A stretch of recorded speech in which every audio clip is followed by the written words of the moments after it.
വാർത്തകളിലേക്ക് സ്വാഗതം. ഓട്ടോറിക്ഷകളിൽ യാത്രാ സൗജന്യ സ്റ്റിക്കർ പതിക്കണമെന്ന ട്രാൻസ്പോർട്ട് കമ്മീഷണറുടെ ഉത്തരവിനെതിരെ മലപ്പുറം ജില്ലാ auto taxi and light motor workers union CITU ജില്ലാ committee Tirur joint RT office March സംഘടിപ്പിച്ചു.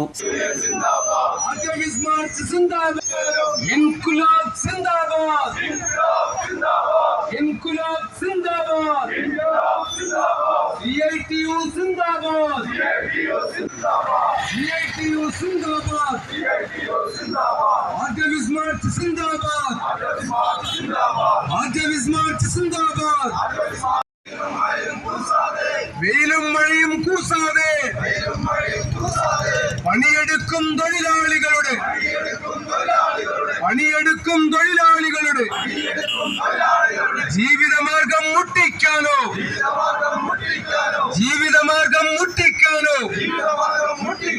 കമ്മീഷണറുടെ ഉത്തരവ്. സമരം മോട്ടോർ വർക്കേഴ്സ് കോൺഫെഡറേഷൻ ദേശീയ കൗൺസിൽ അംഗം അഡ്വക്കേറ്റ് P. ഹംസക്കുട്ടി ഉദ്ഘാടനം ചെയ്തു. ഇത് കണക്കാക്കും എന്ന സ്റ്റിക്കറാണ് പതിക്കേണ്ടത്.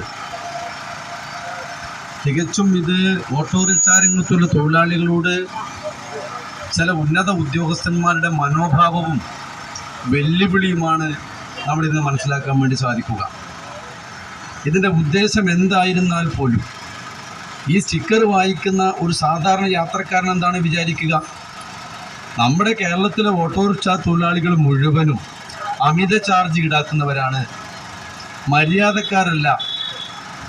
അതുകൊണ്ട് കമ്മീഷണർ പറഞ്ഞിരിക്കുന്നു, ഇവരെ കയ്യിൽ നിന്ന് മര്യാദ പ്രതീക്ഷിക്കണ്ട, അതുകൊണ്ട് നിങ്ങളിതൊരു സൗജന്യ യാത്രയായി കണക്കാക്കിക്കോ. തികച്ചും തൊഴിലാളികളെ പിടിച്ചുപറിക്കാരും അതുപോലെ ചട്ടമ്പികളുമായി കണക്കാക്കുന്ന ചിത്രീകരിക്കുന്ന ഒരു ഓർഡറാണിത്. കമ്മീഷണർക്ക് പലതരത്തിൽ നടപ്പാക്കാൻ ശ്രമിക്കാമായിരുന്നു. നേരത്തെ അറബുകൻ സൂചിപ്പിച്ചതുപോലെ സംസ്ഥാന തലത്തിൽ തൊഴിലാളി നേതാക്കന്മാരുടെ യോഗം വിളിക്കാമായിരുന്നു. RT ഓഫീസുകൾ കേന്ദ്രീകരിച്ചുകൊണ്ട് തൊഴിലാളികളെ യോഗം വിളിക്കാമായിരുന്നു. അവിടെ വിഷയങ്ങൾ അവതരിപ്പിക്കാമായിരുന്നു. യൂണിയനുകൾക്ക് പറയാനുള്ള കാര്യങ്ങൾ കേൾക്കാമായിരുന്നു.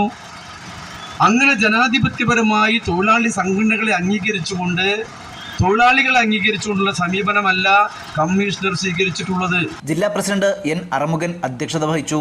സംസ്ഥാന കമ്മിറ്റി അംഗങ്ങളായ T. Kabir master, T. Jayabharathan എന്നിവർ അഭിവാദ്യം ചെയ്ത് സംസാരിച്ചു.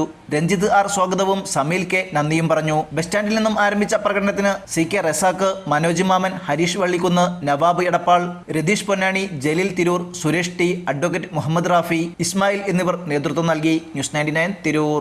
35 വർഷത്തെ വിശ്വസ്ത പാരമ്പര്യവുമായി എന്നും എപ്പോഴും കൂടെയുണ്ടെന്ന വിശ്വാസം.